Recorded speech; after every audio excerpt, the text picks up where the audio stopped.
నమస్తే శ్రీ మాత్రే నమః శ్రీ గురుభ్యో నమః ఆదిత్యాయ సోమాయ మంగళాయ బుధాయ చ గురు శుక్రు శనిభ్యశ్చ రాహవే కేతవే నమః.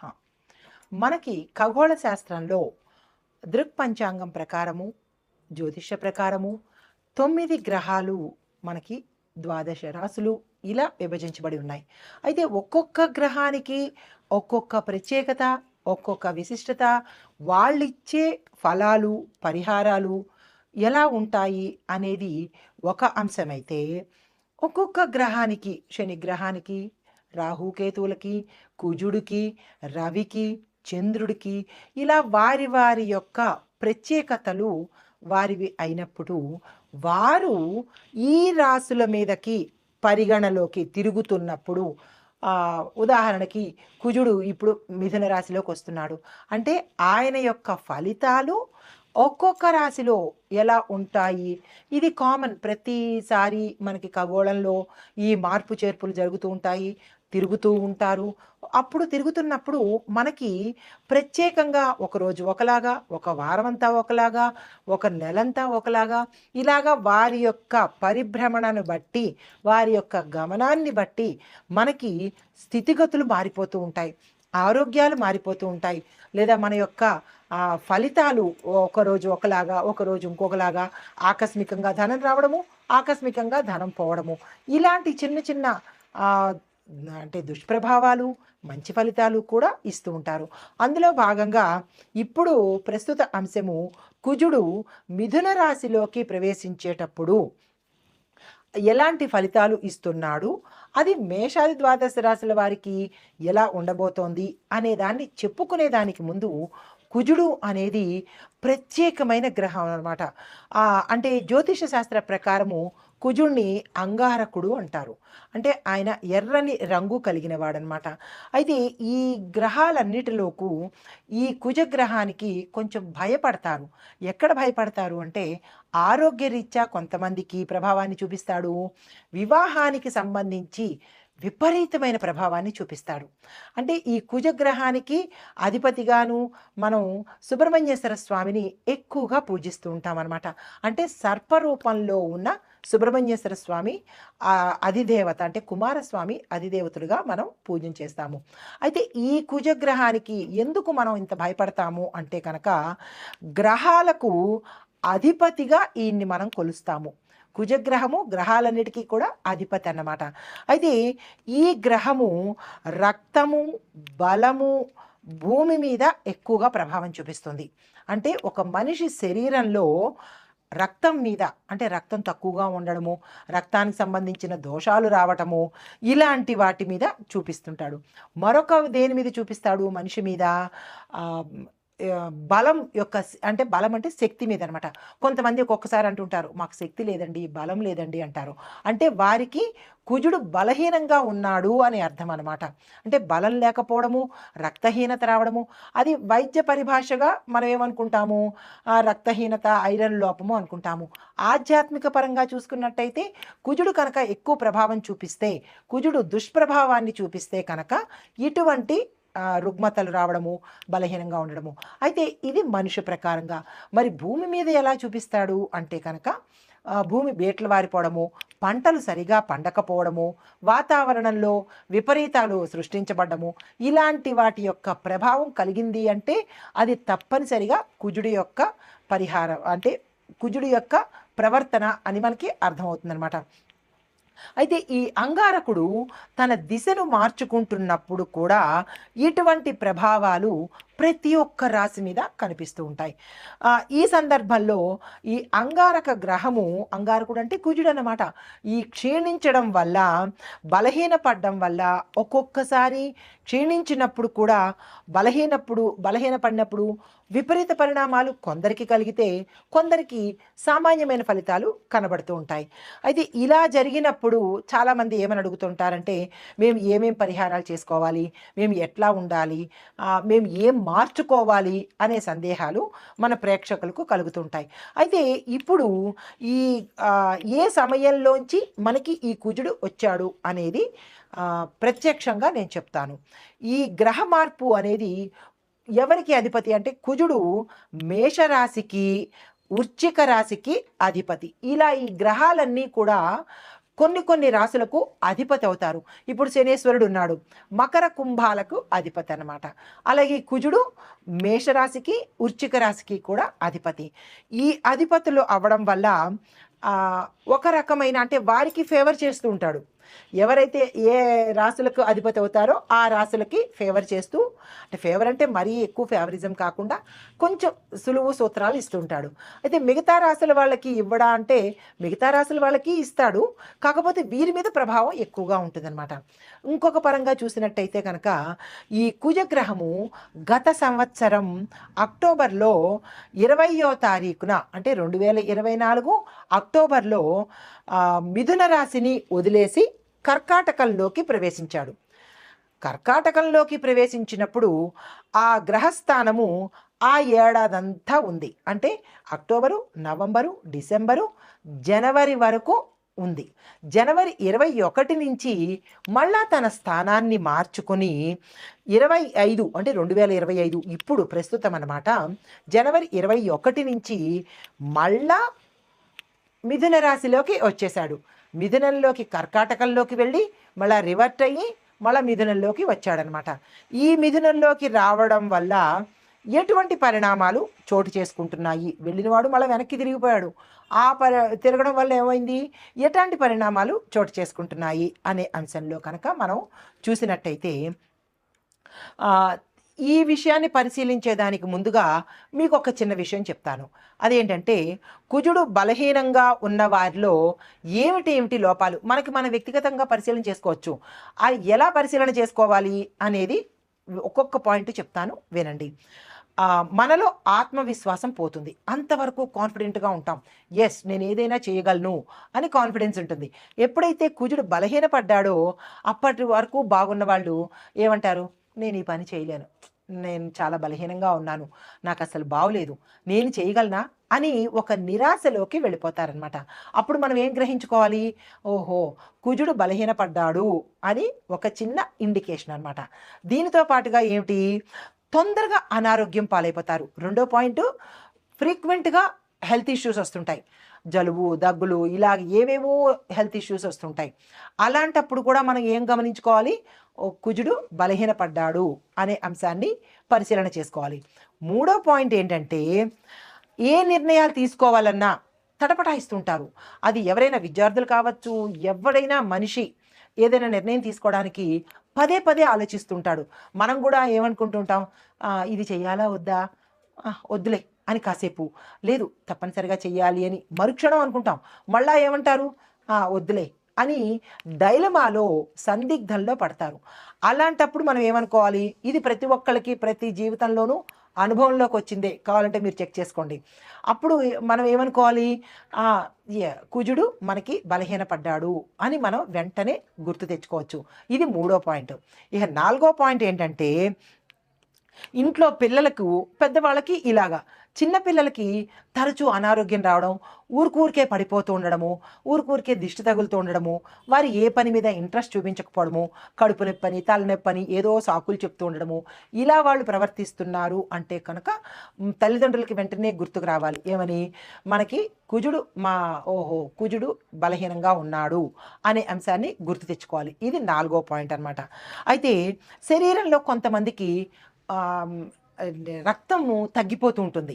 రక్తం ఎప్పుడైతే తగ్గిపోయిందో వైద్యపరంగా ఏం చెప్తాం, ఎనీమియా వచ్చేసింది, వీళ్ళకి రక్తహీనత వచ్చింది అని డాక్టర్లు చెప్తారు.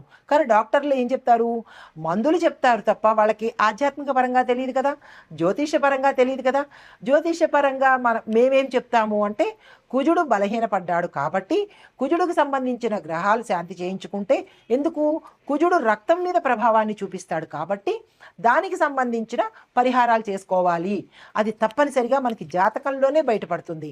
డాక్టరు నాడి పట్టుకుంటేనో, స్టెత్ పట్టుకుంటేనో, కళ్ళు చూస్తేనో రక్తం లేదు అని చెప్తాడు. జ్యోతిష్యులు ఏం చెప్తారు, జాతక పరిశీలన చెయ్యంగానే అందులో మీకు కుజదోషం ఉంది కాబట్టి మీకు ఈ పరిస్థితులు వస్తున్నాయి అనే అంశాన్ని చెప్తారు. అంటే ఇటు వైద్యపరంగానూ కరెక్టే, ఇటు ఆధ్యాత్మిక పరంగానూ కరెక్టే. రెండూ మనం తీసుకోవాలి. ఈ 2 తప్పనిసరి. ఒకటే బేస్ మీద కాకుండా.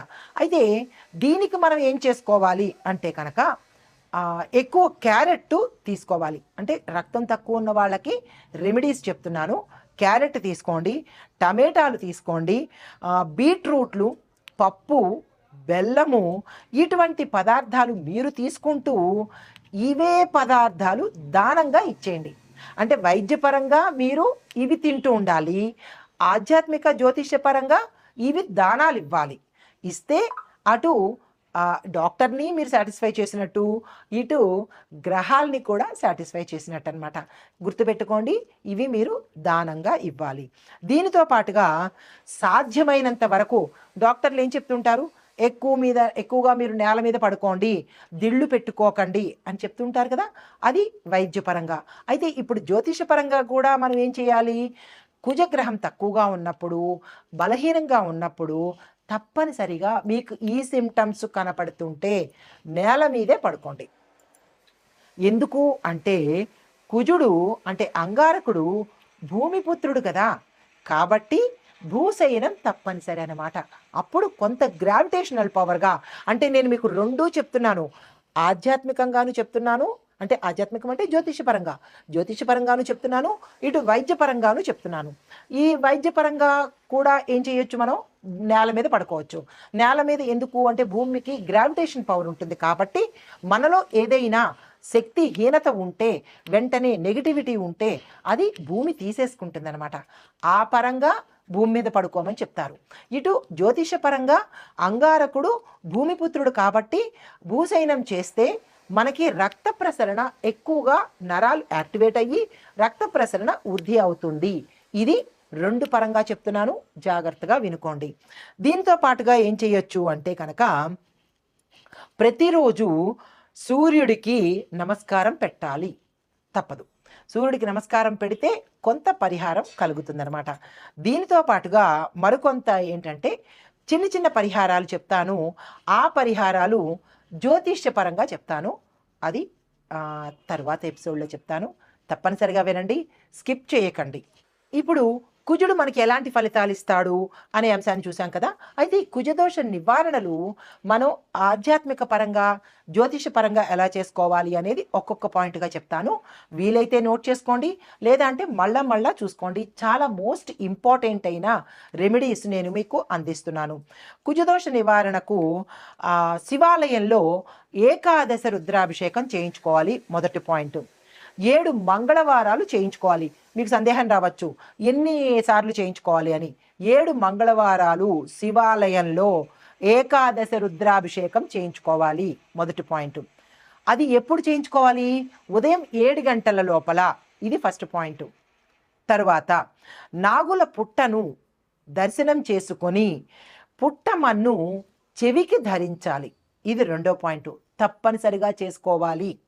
మూడో పాయింట్, ఆదివారం నాడు ప్రతిరోజు అంటే ప్రతి ఆదివారం నాడు సాయంత్రం 4:30 గంటల నుంచి 6 గంటల లోపుగా నిమ్మకాయ డొప్ప మీద దీపారాధన చెయ్యాలి. తరువాత సుబ్రహ్మణ్య అష్టకం చదవాలి, తప్పనిసరి, గుర్తుంది కదా. తరువాత మూడో పాయింట్, కుజదోష నివారణకు 12 రోజుల పాటు 9 సార్లు 12 రోజులు అంటే ఒక్కొక్క రోజు 9 సార్లు సుబ్రహ్మణ్యేశ్వర స్వామి అష్టోత్తర శతనామావళి చదవాలి, గుర్తుంది కదా. తరువాత నెక్స్ట్ది అష్టమూలిక తైలంతో సుబ్రహ్మణ్యేశ్వర స్వామి వారికి దీపారాధన తప్పనిసరిగా చేసుకోవాలి. శని, ఆది, సోమవారాల్లో రాహుకాల సమయంలో మాత్రమే ఈ పనులు చేసుకోవాలి. తరువాత ఇది దీపాన్ని ముట్టించడానికి అంటే దీపారాధన చెయ్యడానికి ఎటువంటి ఒత్తు వాడాలి అంటే మనం రెగ్యులర్గా పెట్టుకునే తెల్ల ఒత్తులు కాదు, ఎర్రని ఒత్తులుతో పాటు ఈ అష్టమూలికా తైలంతో ప్రమిదలో ఈ ఆది, శని, సోమవారాలు, గుర్తుంది కదా, ఈ వారాల్లో ఈ పరిహారం చేసుకోవాలి. ఈ యొక్క పరిహారము శని ఆది సోమవారాల్లో అష్టమూలికా తైలంతో సుబ్రహ్మణ్యేశ్వర స్వామి వారికి మట్టి ప్రమిదలో ఎర్రని ఒత్తు వేసి దీపారాధన చేసుకోవాలి. ఎరుపు రంగు కుజుడికి ప్రతీక కాబట్టి, ఇష్టపడతాడు కాబట్టి ఆ పరిహారం తప్పనిసరిగా చేసుకోండి. తరువాత సుబ్రహ్మణ్యేశ్వర స్వామి కరావలంబ స్తోత్రము 11 రోజుల పాటు 80 సార్లు చదవాలి. ఇందులో ఎటువంటి డిస్కౌంట్లు లేవు, ఎటువంటి అమెండ్మెంట్స్ లేవు. మళ్ళా చెప్తున్నాను, కుజగ్రహము చాలా తీవ్రమైన పరిణామాలు ఇస్తాడు కాబట్టి చాలా జాగ్రత్తగా దగ్గర పెట్టుకొని మళ్ళా రాసుకునో లేకపోతే మళ్ళా చూసో ఈ పరిహారాలు ప్రతి ఒక్కరూ కుజదోషం ఉన్నవాళ్ళు, అందులో ఇప్పుడు నేను చెప్పబోయే ప్రతి రాసుల్లో ఉన్నవాళ్ళు కూడా ఈ పరిహారం చెయ్యాలి. సుబ్రహ్మణ్య కరావలంబ స్తోత్రం 11 రోజుల పాటు ప్రతి ఒక్క రోజు 80 సార్లు తప్పనిసరిగా చదవాలి. మరి ఒక పరిహారము కుజదోష నివారణకు సుబ్రహ్మణ్యం మాలా మంత్రం అని ఉంటుంది. దాన్ని 42 రోజుల పాటు రోజుకు ఒక్కసారి తప్పనిసరిగా చదవాలి.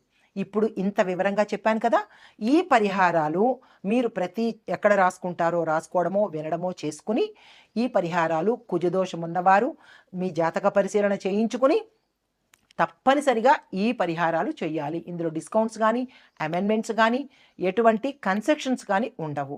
ఈ నివారణలు ఈ ఉపాయాలు తప్పనిసరిగా చేసుకోండి. తదుపరి రాశి ధనస్సు రాశి. ఈ ధనస్సు రాశి వారికి కుజుడు మిథునంలో సంచరించడం వల్ల కుజ బుధ యొక్క ప్రభావాలు ఎలా ఉండబోతున్నాయి అంటే, ఉద్యోగస్తులకు పదోన్నతి రావడము, ప్రమోషన్స్ రావడము, దీంతోపాటు ప్యాకేజీ పెరగడము, అది ఐటీ కంపెనీ కావచ్చు, ప్రభుత్వం కావచ్చు, ప్రైవేట్ ఉద్యోగస్తులు కావచ్చు, ఎవరైనా ఉద్యోగస్తులకు ఇలాంటి మంచి అవకాశాలు రావడము, ఆకస్మిక ధనప్రాప్తి రావడము, అది కెరియర్ పరంగా కావచ్చు లేదంటే మీ కుటుంబ పరంగా కూడా ఆకస్మిక ధనప్రాప్తి వస్తుంది.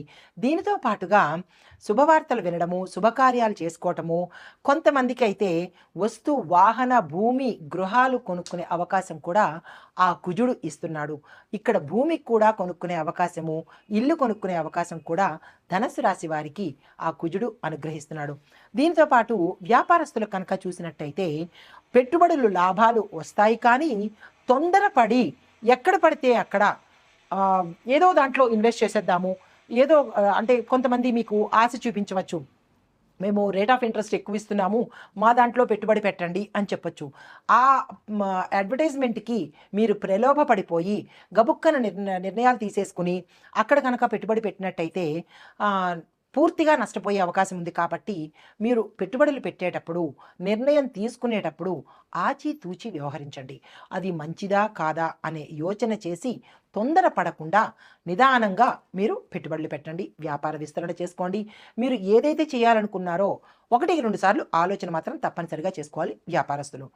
తరువాత ఆరోగ్యపరంగా చూసినట్టయితే కనుక తలనొప్పితో పాటు రక్తానికి సంబంధించినటువంటివి, నరాలకు సంబంధించినటువంటివి, హృదయానికి సంబంధించినటువంటివి, అంటే హార్ట్ అటాక్స్ ఎక్కువ వచ్చే అవకాశం గోచరిస్తోంది. తగు జాగ్రత్తలు తప్పనిసరిగా తీసుకోండి. దీంతో పాటుగా కుటుంబ పరంగా చూసినట్టయితే కనుక జీవిత భాగస్వామితో చిన్న విభేదాలు వచ్చే అవకాశం ఉంది.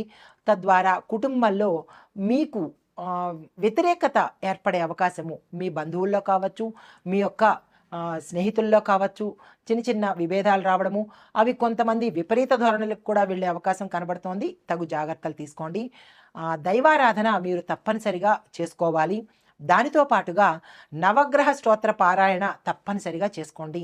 ఎందుకు అంటే మీకు కొన్ని ఇబ్బందులు కలిగే అవకాశం కనబడుతోంది.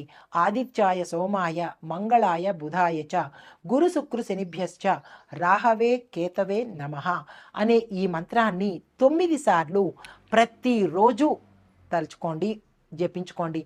మీరు బయటకు వెళ్ళేటప్పుడు తప్పనిసరిగా మీ యొక్క కులదైవానికి కానీ మీ ఇష్టదైవానికి కానీ తప్పనిసరిగా దండం పెట్టుకుని మీరు బయటికి వెళ్ళండి.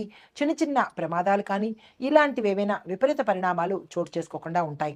అయితే కుటుంబ పరంగా చూసినట్టయితే కనుక అయితే ఇవి ఈ రాశిలో ఉన్న వారికి ప్రత్యేకమైన సూచనలు.